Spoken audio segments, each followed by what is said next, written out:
Good morning, everyone. Thank you again for joining our coffee in college. Today's topic will be on the introduction to the UK and Hong Kong application processes. So before we start, feel free to scan this QR code for today's slide so you don't have to take any pictures during the presentation, and you can always refer back to it later.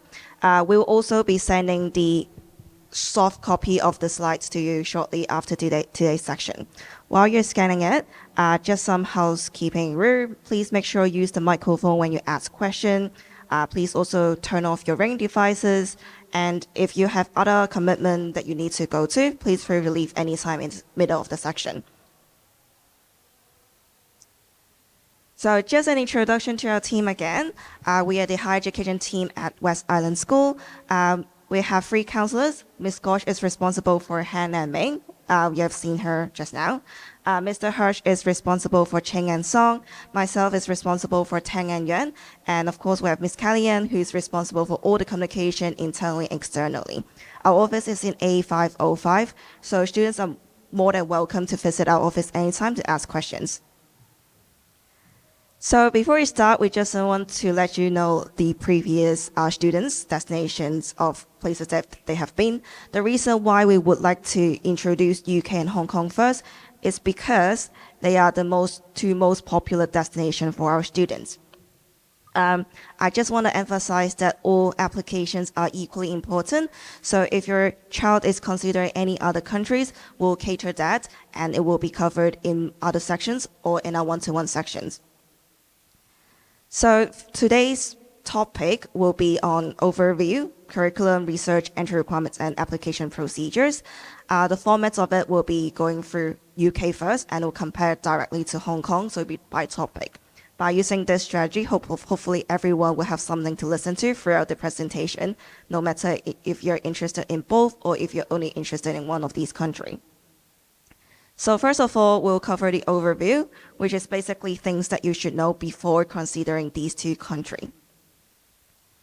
First of all, in the UK, there are actually over 160 universities in the UK. Most undergraduate courses are 3 years. Scottish universities is actually 4 years, and other professional healthcare courses, such as medicine, will be longer, for example, 5 to 6 years. Just to add a note on Scotland University, they are called master, but in terms of level, it's still undergraduate level. So even though if you're going through a Scotland university and it's called a Master of Art, for example, and it takes 4 years, in terms of level, it's still an undergraduate, it's not a postgraduate. In the UK, most of the university is quite course and program focused, and the tuition fee for international students could be all the way from £14,000 to £40,000 as a range of prices. It really depends on the course itself and the university through like how popular they are, how competitive they are, etc., and the location of it.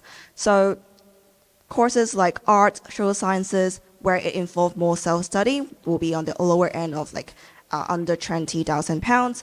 Anything that require more project-based kind of learning will be around like mid-20, like £25,000. Courses that require lab work or courses that require more machines like engineering, etc., will be on the like higher end, so about £30,000. So £40,000 will really be, for example, engineering in Imperial College, that will be £40,000. Courses like medicine will be much more expensive, so it can go from like £40,000 all the way to £55,000 per year, and obviously it would take longer to complete a medical course. So medicine in the UK will be quite expensive. For home fee students, they can charge up to £9,250 per year, and all these courses are excluding the living expenses. Fee status is actually determined by the university, not just by passport, but also by residency. So feel free to click on the link to learn more about the fee status. Typically, the requirement is for you to have lived in the UK for 3 years before you start the undergraduate courses. So the idea of students who apply through our school will be that they have, they will have like lived in the UK but studied in Hong Kong just for education purposes. So typical West Island school, like West Island students might have like applications to 5 different university, where 3 of them said, yes, we'll give you home fee status, while 2 of them will say, like, we consider you as international students. So it's solely determined by university. Our role is to help students to be considered, but we can't guarantee that students will be eligible for home fee status. In the UK, accommodations is usually guaranteed for first-year students, especially international students. While the overview in Hong Kong will be that there are actually 22 degree awarding HE institutions. Not all of those are university, and 8 of those universities are funded by the UGC, which means it's government funded and it's public university. A typical undergraduate courses, similar to most of the other countries, is actually 4 years, with the exception of nursing, medicine with 5 years, 6 years, and then the other healthcare professional subject will be a bit longer as well. In Hong Kong, instead of using a program-focused strategy, we use common core curriculum, or we call it credit-based system, where students have the flexibility to choose the major, minor, and take credits in order to graduate. For students at West Island School community, it will likely be qualified for the home fee status, which will be 42,000 Hong Kong dollar and $100 per year. Again, it's excluding living cost, and accommodation is typically not guaranteed in Hong Kong. So depending on the university, depending on like the student's background, or like the student hall accommodations policy, students will be able to apply to different accommodations for like 1 semester or up to 1 year. Most of the time, students will need to look for their own accommodations, or they will be living from home. So I'll briefly go through the curriculum as well, just to see what kind of things you learn in these 2 countries. First of all, the curriculum in the UK is using a more specialized approach, meaning that students will apply directly to a degree subject, and they will focus on their chosen field since the very, very beginning of their course. Timetable is mostly fixed, so it's a bit like high school where they give you a timetable and you just follow the classes and you just go to the classes accordingly. And from the 2nd year onwards, you typically have the option to choose elective. However, all the elective will still be within the department of the course that you're doing. For example, if you're doing business management, you'll still be studying other electives in, say, for example, finances, accounting, HR, etc. It won't be in like languages, just for example. More and more UK universities actually having the options to do liberal arts program or a combination of 2 different subjects. However, because of how special these programs are, typically you need to write an additional personal statement in order for you to apply for these kind of program. While in the Hong Kong, as mentioned, we use a common core or credit-based system, which means on top of your major, you still need to study subjects that are interdisciplinary, such as languages, humanities, IT skills, PE, etc., as your common core, which means you must study these subjects and courses before you're eligible to graduate from the university. Students typically have more flexibility in terms of the program that they can choose and the degree based on their interest and also based on the degree requirements. For example, if you're majored in psychology, then you need to take enough credit in psychology in order to make it a major. But at the same time, you can also choose courses in criminology, for example, to make it a minor course. Students can also make use of the airdrop system to design their own timetable. So it won't be uncommon for students to have a day off arranged by themselves if they register the courses or on like the 4 days of the week. Advanced standing is also available for IBDP students, which means they can skip the first year of university and go straight into the 2nd year of university. This is because in international school like ours, we have 13 years of education before university, while local system only have 12. So they recognize IBDP is a very rigorous curriculum, and they allow students to skip the first year because they have already done 13 years of education before they start. Depending on the grade, depending on student interest, we do always encourage students to start from the first year to experience the whole of university experience. There are also other options in Hong Kong, such as double degree, dual degree, or university collaborative program. For example, Hong Kong, you work with UC Berkeley, Peking University, Cambridge, and you can do half of your course in Hong Kong and half elsewhere. These courses are typically more competitive, but they have the options to do so by earning enough credit during the time in Hong Kong and in the other university. So moving on, it's always important to do research, and it's impossible for us to cover every single detail in this presentation. So here are some tools that you can use when you do research with your child, and these are also the tools that we have gone through with students who are in year 12 and sometimes in year 11. So first and foremost, as mentioned in the last Coffee in College section, Unifrog is a good research tool, especially for the UK. So there's a tab called UK Universities, and by entering your course that you're doing, entering the grade that you might be getting, they will shortlist the university for you, and they will give you a list of university to consider when you're doing research on Unifrog. There's also another website called UCAS, which is the official website for you to apply for UK university, and they also have the tool for you to do the research, and you can go onto UCAS, type the course that you're interested in, and they will show you a list of UK university and their grade requirements. While you're doing the research, there are some things that you should focus on, which include the entry requirements, and which I'll explain a bit more later.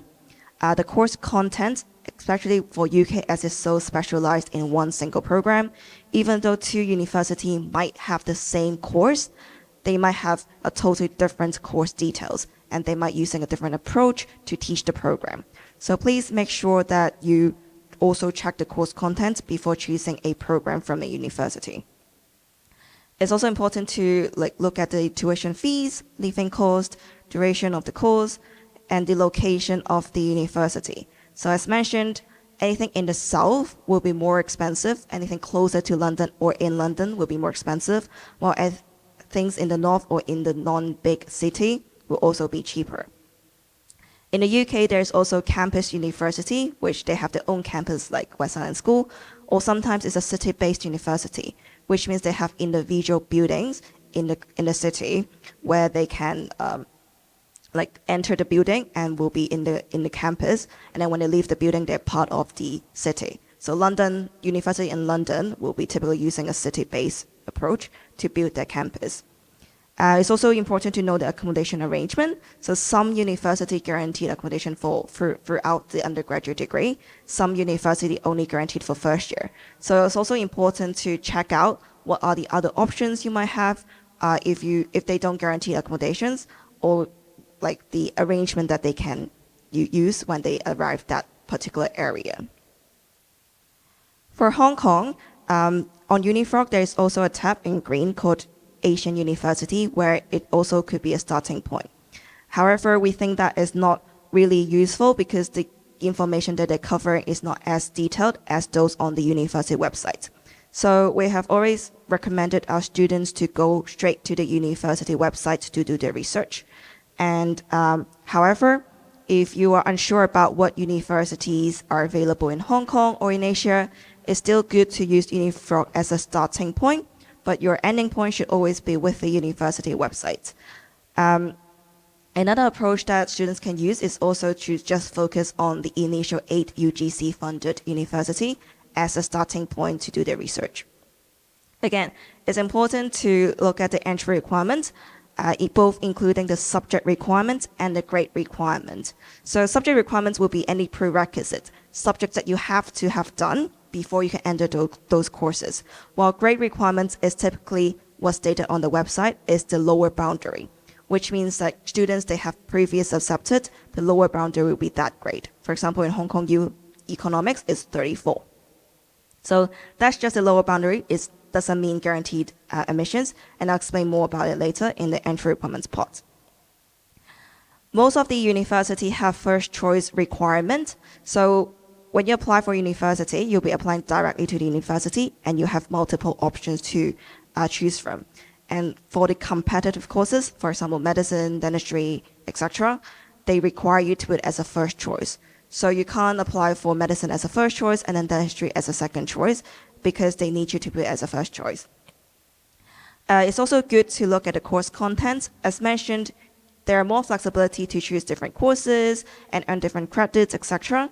some universities have more freedom that you can do an interdisciplinary major-minor, while some university you can only take major-minor within the same faculty. So that's also something that you can look out for if you're looking for Hong Kong universities. It's also good to take a look at the common core requirements. So again, as mentioned, there are like language requirements, IT skills requirements that you need to do before you can graduate. While you're doing your research, it's also good to take a look at all the additional requirements, including if they require interviews, if they need you to do admission tests, for example, architecture require aptitude test, or if they will collect a portfolio and what type of portfolio they will need when you apply for the university. So moving on, we'll talk more about the entry requirements part of your research. So in the UK, as there are more than 160 universities actually accept a really wide range of qualifications and grade. So most universities are quite flexible and they could accept a combination of different courses based on UCAS points. So for example, they would give you IBDP grade requirements. At the same time, they will also say they'll accept this certain UCAS points. So the way that it works is that, for example, BTEC diploma will carry a number of UCAS tariff points, and it can be combined with IB individual subjects, higher levels and levels, and it's an IBCP courses, and they can calculate the UCAS tariff points, and they will accept you based on that point. So if you click on the link, you'll be able to calculate your child's UCAS tariff points based on the subject that they're doing. So because of the UCAS tariff points, they do accept a much wider range of courses from IBDP to IBCP just on BTEC, or even just individual IB certificates or courses. So when you're doing research, you will see something called the entry requirements, and that's the typical conditional offer. So if they say 38 on the website, so the conditional offer would typically be 38 for your child when they apply. However, if the university is very competitive, they will require a much higher grade than what is stated on the website. So for example, Oxford and Cambridge entry requirement is 38 to 42. So they still expect you to be exceeding that grade in order to apply. But it also means that if you exceed those grades, you are eligible to apply and they will look at your application. However, obviously, they will choose like the best students. And when they give them the conditional offer, it will still be 38 to 42. It won't be 45, it won't be 44. So whatever you see on the website could be a good guidance of what kind of grade you should be getting by the end of your IBDP program, but it shouldn't be the grade that you'll be getting as a predicted grade. Clearing is also available, which means you'll be able to reconsider some of the universities, or if you miss some out of your conditional offer, you'll be able to reapply for some university in summer after you've got your final results. The way it works is that you will be receiving your final results, you'll use your final results, and you will contact different universities and ask for their availability of different program. So if they accept you, they will say, yes, you can apply. And if you're already in clearing, you can like take those university in and they do accept you unconditionally because you have already received your final results. So that's something that we will support our students with, and that's something that we do not want you to consider at the very beginning of your research stage. There are also alternative program, which is sometimes called pathway program to enter UK universities. So most universities offer something called a foundation year, which is a one-year program that is designed for students to build the gap between high school and undergraduate first year. So typically, they have lower entry requirements, and they sometimes use external organization to run their foundation program. Even though it's a foundation program, typically it's run on the same campus as all the undergraduate and postgraduate students' campuses, and you'll be sharing the same facilities, including accommodations, libraries, canteen, etc. So you'll be still on campus, you'll still be experiencing campus life. It's just you will have a smaller class, and you will have some more attentive tutors to make sure you're on track to get the grade that you need to progress to university. So typically, before you apply, you will already know what kind of grade they need in order for you to go straight into that university. But typically, it has a really high progression rate, up to 90% plus. Some organizations also offer international year one only for international students. So again, they have a lower entry requirement, but it might be slightly higher than the foundation year, but it's replacing the first year of undergraduate program. And upon completion, you can go straight into the second year of university. Again, you'll be using the same campus as other students, you just have smaller class, and you need to like submit more work, and you need to meet a certain percentage in order to progress to the university. But because these programs are attached to the university, the progression rate of these two programs are typically very, very high. So this could be another pathway for you to get into your favorite university. The external organizations by name, I don't want to put you here just because we don't want to promote them, but you might have heard of like Kaplan, Inter, Study Group. All these are companies that work with university to provide this type of program. And you can apply directly to them in order to get into these kind of program. And you don't have to follow like the UCAS deadline for it. Some students might also consider working, so apprenticeship is also something available for students if they have the right to work in the UK. So for entry requirements in Hong Kong will be quite straightforward. Most of the universities only accept IBDP. We have asked different Hong Kong universities because we're based here, and Hong Kong U, Chinese U, UST have confirmed that they only consider IBDP students, and unless they have really exception qualification or is a special case.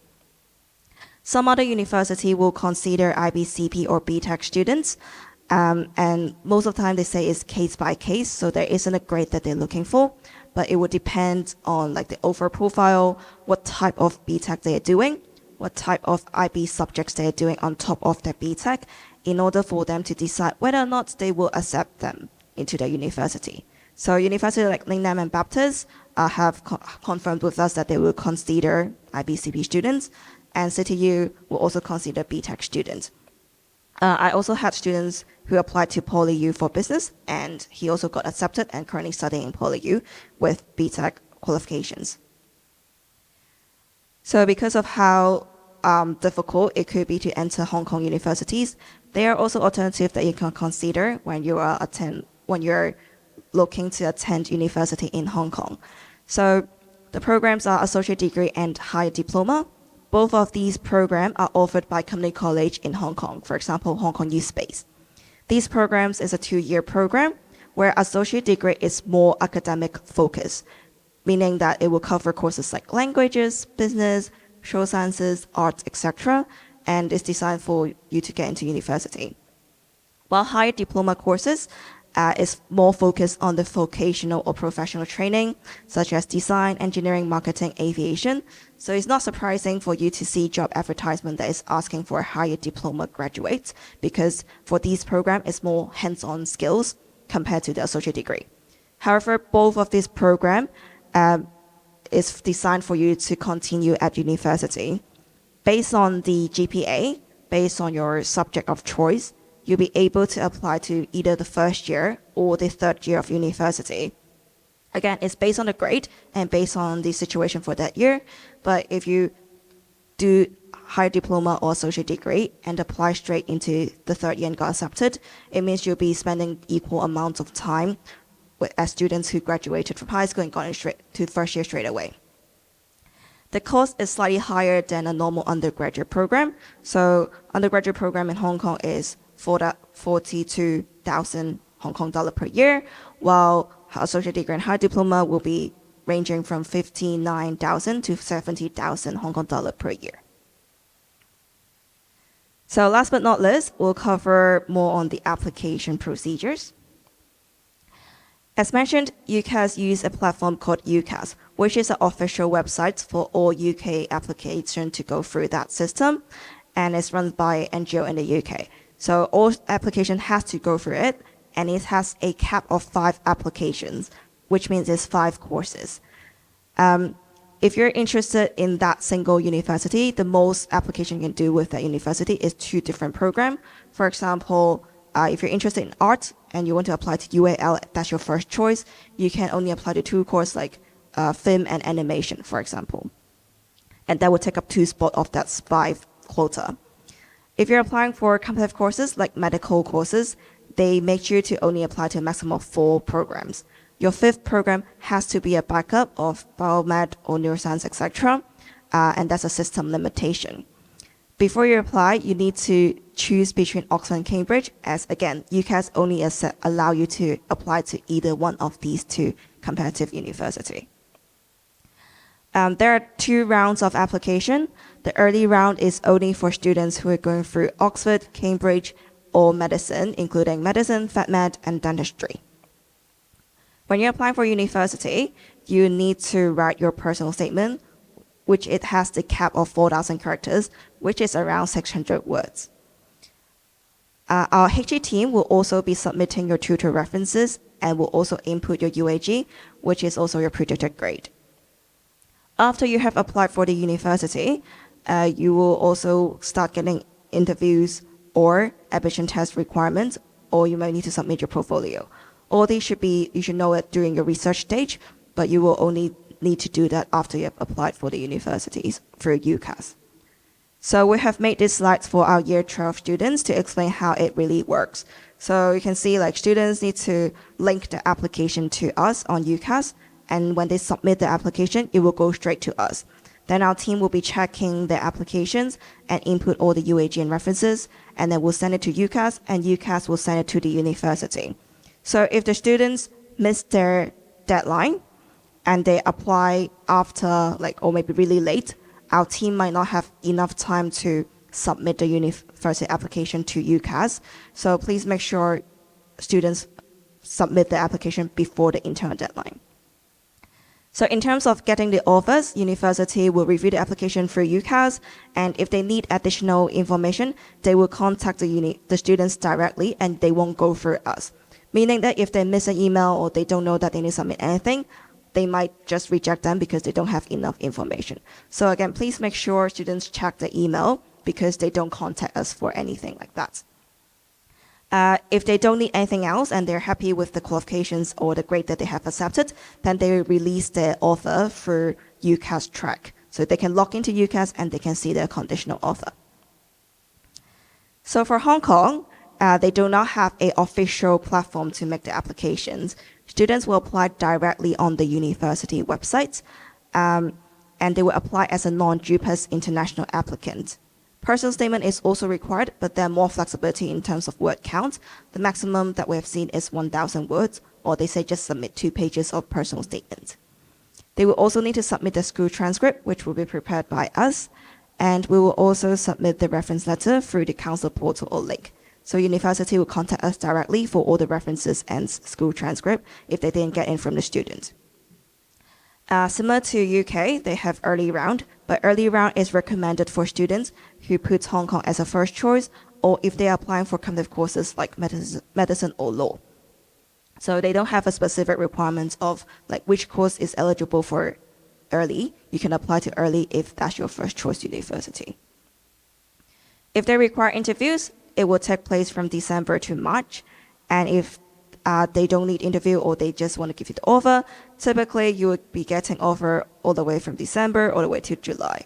So we have seen cases where students have to wait till they have their final results to get a response from university, and it was pending throughout the year. So it could happen. So in terms of how it works, in terms of application, students will apply directly to the university and submit all the documents required. So that includes the Hong Kong ID, GCSE certificates, etc.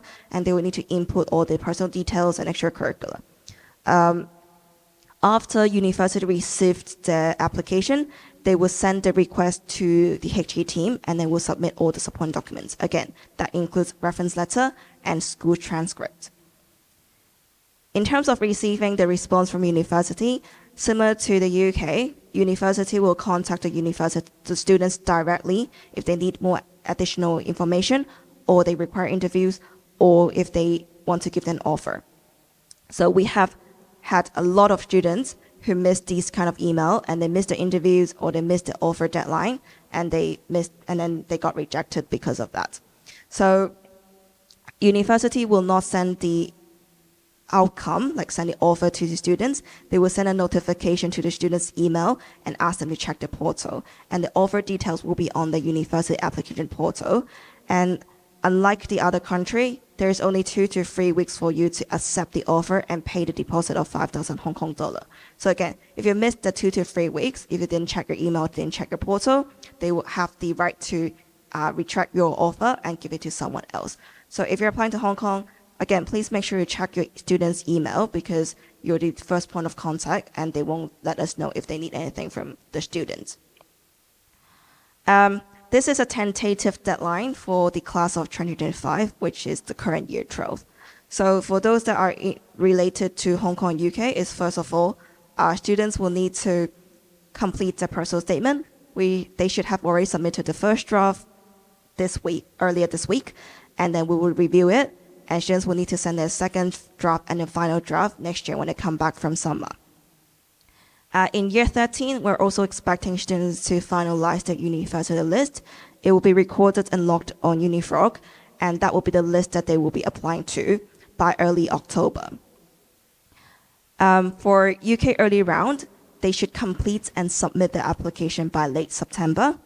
And for Hong Kong early round, they should complete the application portal by early November. For all the other applications, it should still be completed by early December, and the goal of our team is for us to submit every single document before we break up for Christmas. So these are just the tentative timeline and deadline. We do have exact date for it, but we're subject to approval because we're still working with the other faculties to ensure our deadline is not clashing with other major IB or BTEC deadlines. So this is just a brief timeline. So that's it from my side. Sorry that it's quite content heavy. I hope it's useful for those who are considering UK and Hong Kong. Please feel free to ask any question and please use the mic if you would like to ask any questions. And also if you do have any other commitment or you want to grab a drink or use the bathroom, just feel free to exit the room anytime that you want. So we'll start taking questions.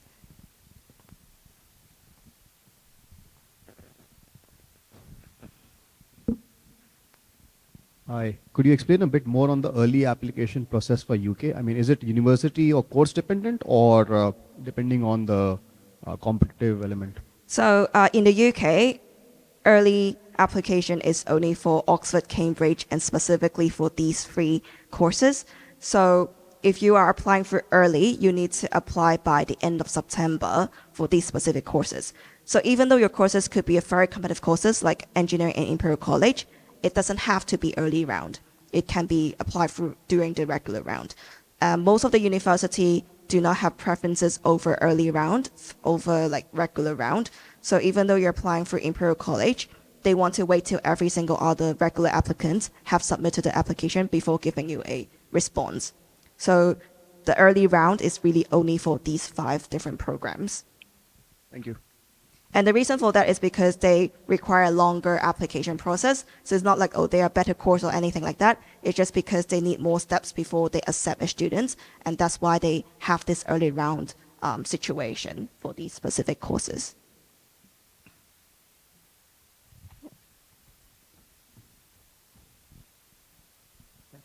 Based on your experience over the years, then, what kind of flexibility do the universities give or have when it comes to the grades, the predicted, the actual grades? Say if they say you need a 40, for example, to get into a specific course, and you hit 38, 39.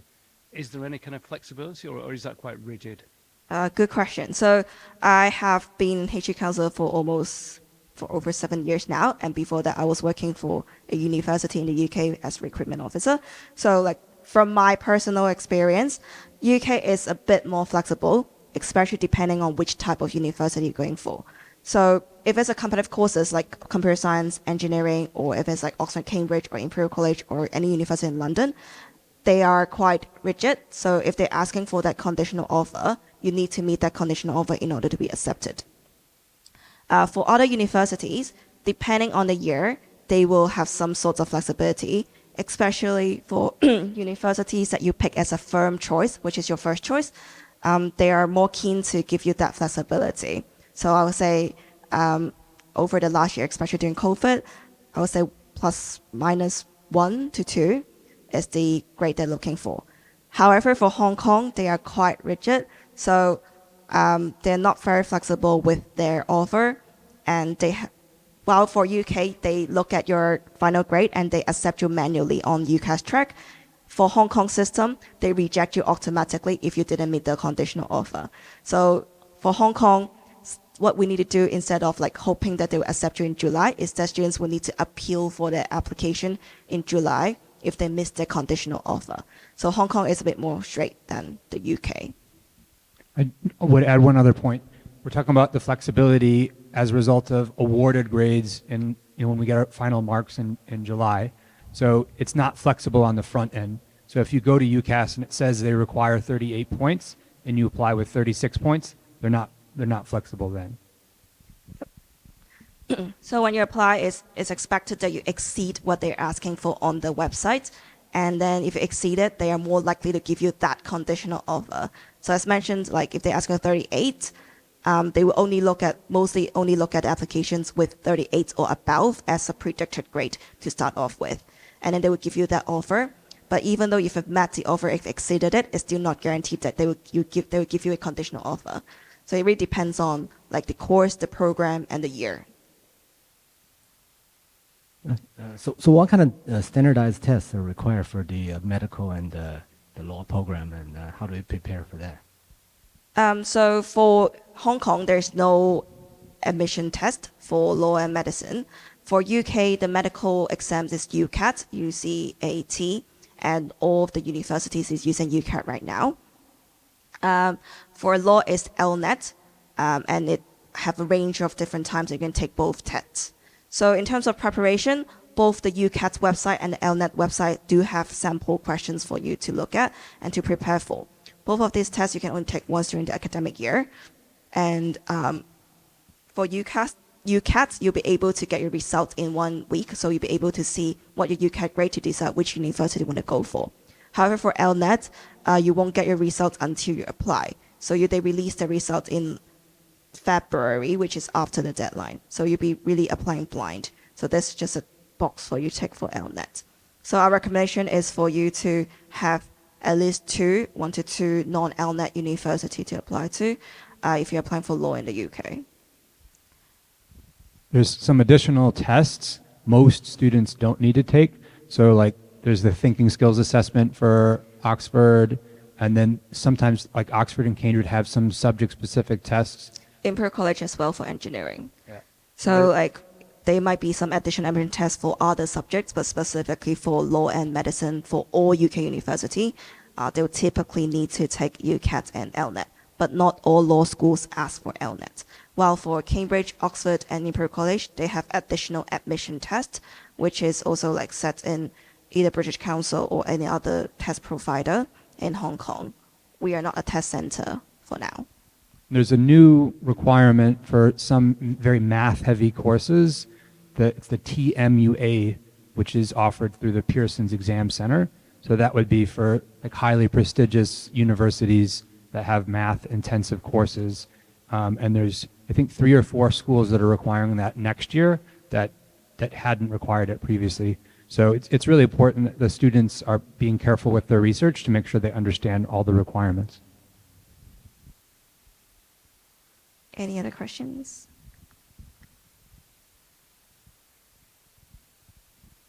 So is there a convenient way to know about which UK universities offer this 1 year international course?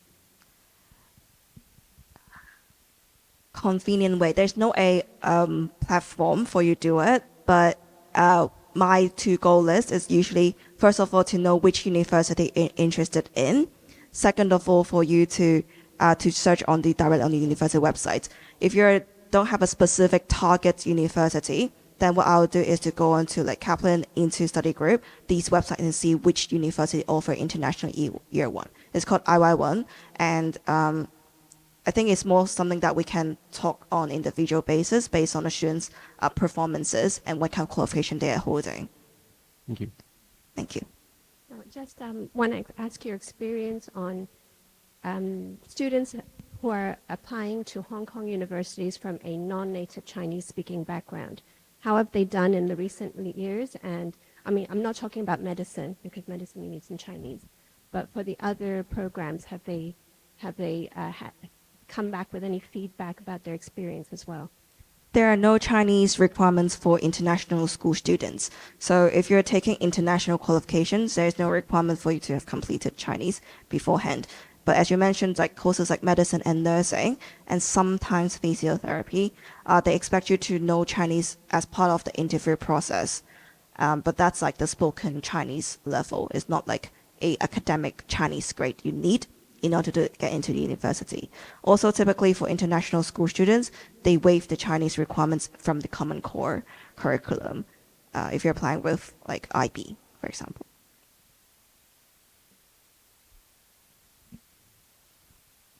Yeah, so I'd like to know if the school here offer any support to the students, for example, writing the personal statement, providing some guidance and advice on the schools based on their grade, so that the student can have a better process to.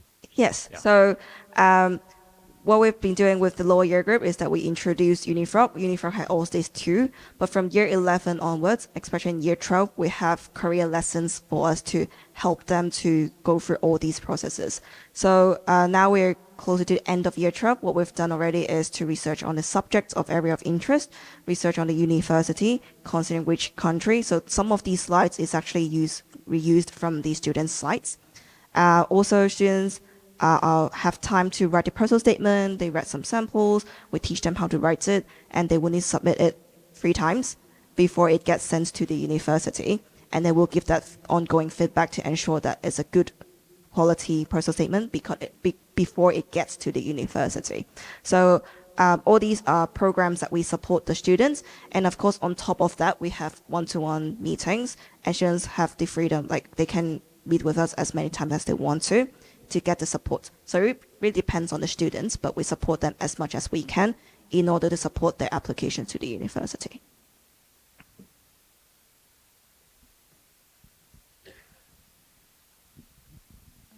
Hi. You mentioned about some universities in the UK that offer liberal arts along with another subject. Is there like a list of universities that we could take a look at? Not a list, but what you can do is to research liberal arts as a normal subject. So if you type liberal arts on UCAS or Unifrog, they will show you a list of universities that offer that. So I don't have my list myself on top of my head, but then it's not a hard process to research on liberal arts program. So liberal arts is a program, combination is another program. So for example, they might have English with law, then that's another program. So liberal arts is liberal arts, combination is combination. So for combination, also you can research for English, and then they will tell you which university have like English with law. Okay, thank you. You're welcome.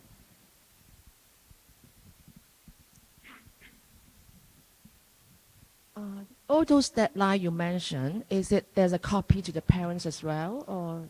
Yes, so we have shared it with the year 12 parents, and once we have the exact date, so this is supposed to have an exact date of what date they need to do this by.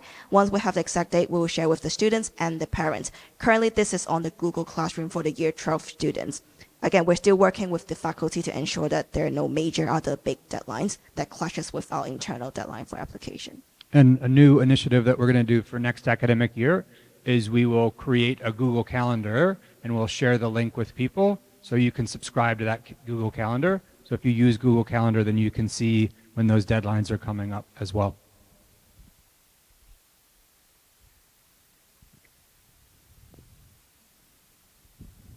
Hi. For UK applications, what are the typical practice to support the proof of residency before your applications?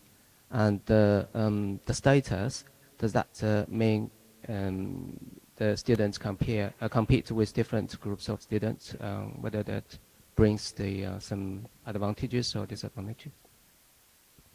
Okay, so just to repeat your second half of the question, so you're asking, like, will fee status affect their acceptance? No. I mean, depending on your status, does that mean that you are competing with the local applicants, or you're competing with the international applicants, so that it gives you some, I don't know, advantages or disadvantages.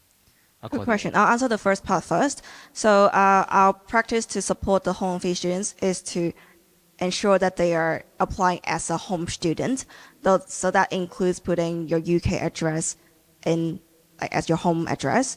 Your fee status should be like you're requiring like support from the UK government to show that you're actually resident in the UK. You're just in Hong Kong for education purposes.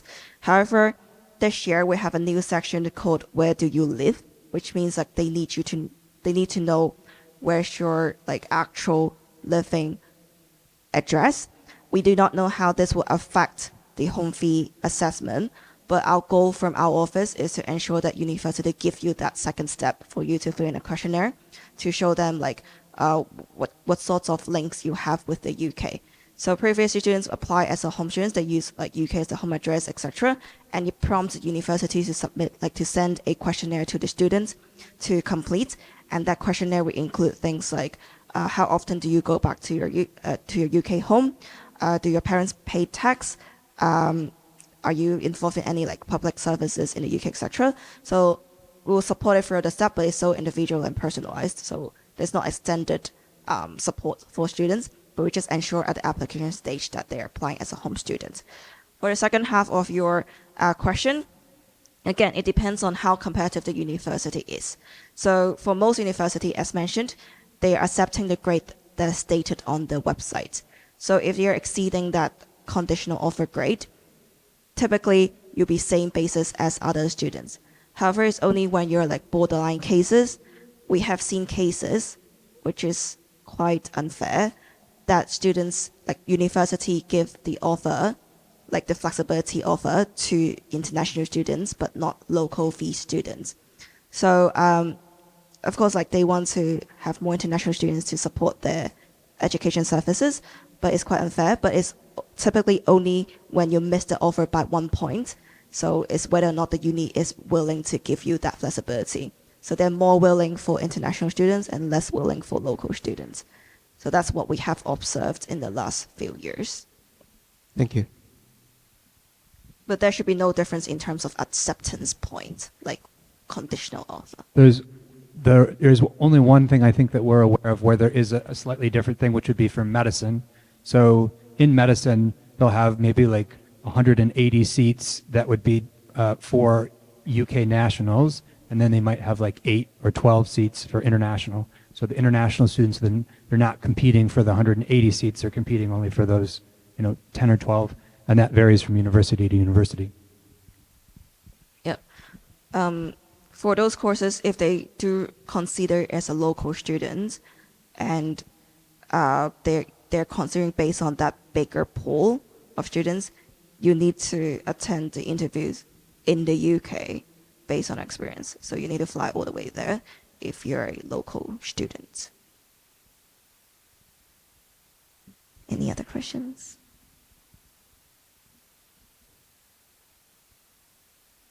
All right, so please feel free to grab a drink or use the bathroom. If you have any more individualized questions, feel free to ask any one of the counselors or Ms. Kalian. So very good to see you today. We'll be sending a slide really shortly, and our next section of Coffee in College will be presented by Mr. Hirsch on US and Canada. So if you're interested in that topic, please join our next Coffee in College section. Thank you very much.